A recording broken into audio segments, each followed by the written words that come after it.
I'm Joan Mulholland. I live in Arlington, just off Columbia Pike. I'm an Arlingtonian. When they brought me home from the hospital, it was to Buckingham Apartments, and I haven't gone far in life, just 8/10 of a mile south on George Mason Drive and 1 block west. Why do you know me? Because I caused good trouble. Yeah, I was involved right from the early days of the sit-ins. I was a sit-in person in Arlington. You see, I'd been sitting in down in Durham, North Carolina, when the students at North Carolina College invited us Duke students to join their demonstrations. So Duke and I parted company over that, but the NCC students asked me to go up to Howard and see what was happening. So I found some students up there who were planning sit-ins in Arlington, like in a day or two. And since I'd been in the sit-ins and all that in North Carolina, and I was from Arlington, they asked me to join them. So that's how you know me. I got in good trouble.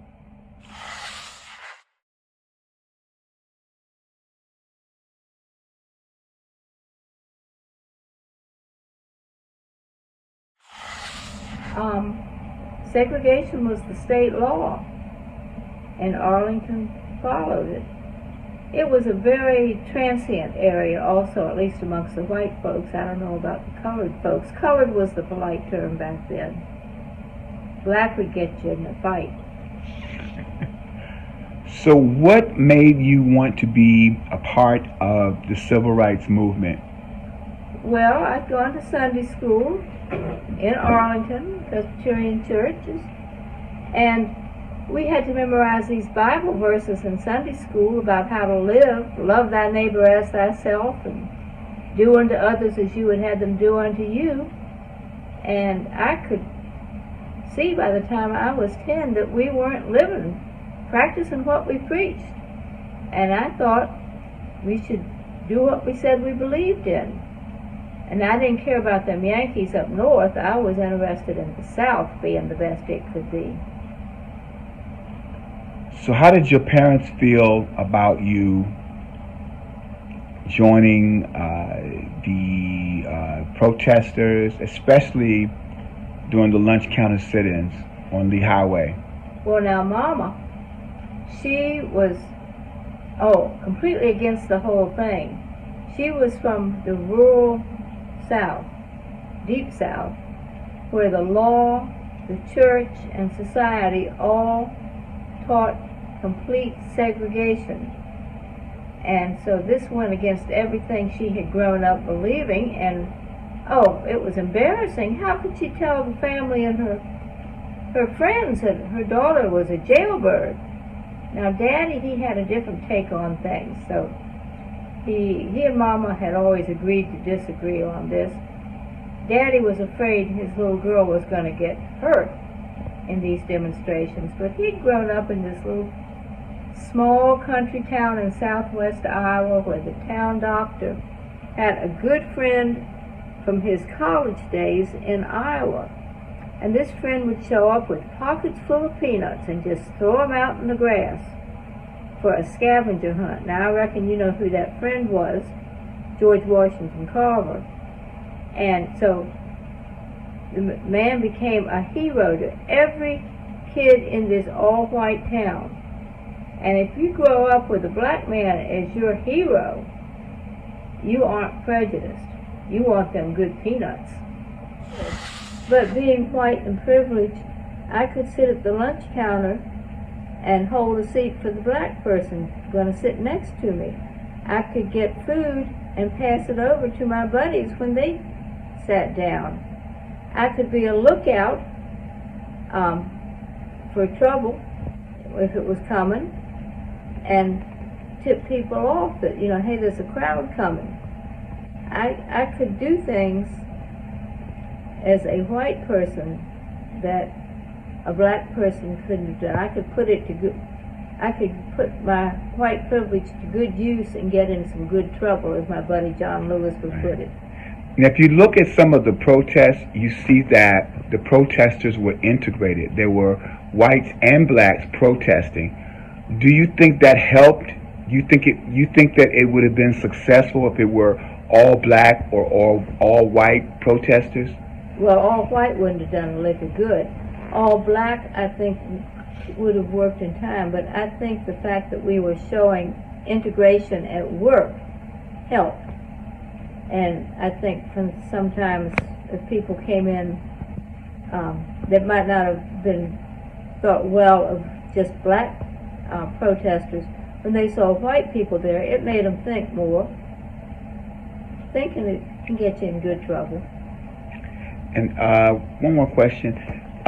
Now, I understand a lot of those protesters at the lunch counter had to go through training to learn how to be nonviolent. You know, if somebody spits on you or somebody throws a soda on you, you can't fight back. Did you have to go to those classes as well? No, we were too early in the game for that. They had it out in Nashville, from what I understand, with the sit-ins, but where I was, we didn't have any of that. In fact, even in North Carolina, we had a saying, if you don't have your nonviolence on today, stay back at the church basement and answer the phone, run the mimeograph machine. That was before, Xerox and automatic copiers and all. But I never had any training. In fact, I remember once in Mississippi, Dave Dennis, who was with CORE, their representative in Mississippi, asked me to show some folks, nonviolent stuff, how to react if you're attacked. I'd never had any nonviolence training. I just knew you didn't answer back. But I do know, and I knew then, that if you were being attacked, you don't try to protect the top of your head. It bleeds a lot if you kick there, but you want to protect the back of your neck. Clasp your hands and put it together behind your neck, because if you're kicked in the neck and it breaks your neck, you could be paralyzed. So you want to protect your neck more than your head. It takes a lot to give you a concussion.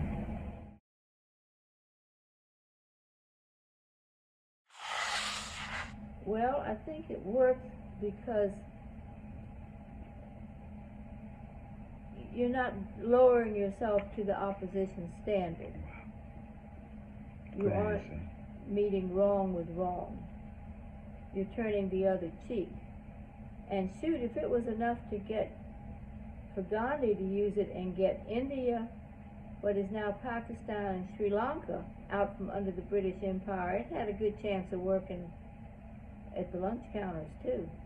So when you're still in Arlington, so when you go around Arlington today and you see that things are integrated and the schools, their name changes now, how does it feel to know that you are a part of that change? Well, if I think about it, it's good. But it wasn't just me that brought the change. It was all of us working together. And it's important to remember it takes everybody working for change to get it. It can't just be one group in isolation.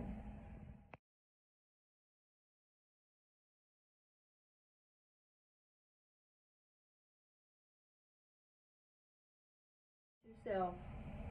Find out what's happening, who's in charge, and follow them. And don't worry about dying or something. It's better to die for a cause you believe in than getting hit by a car and killed trying to cross the street at rush hour.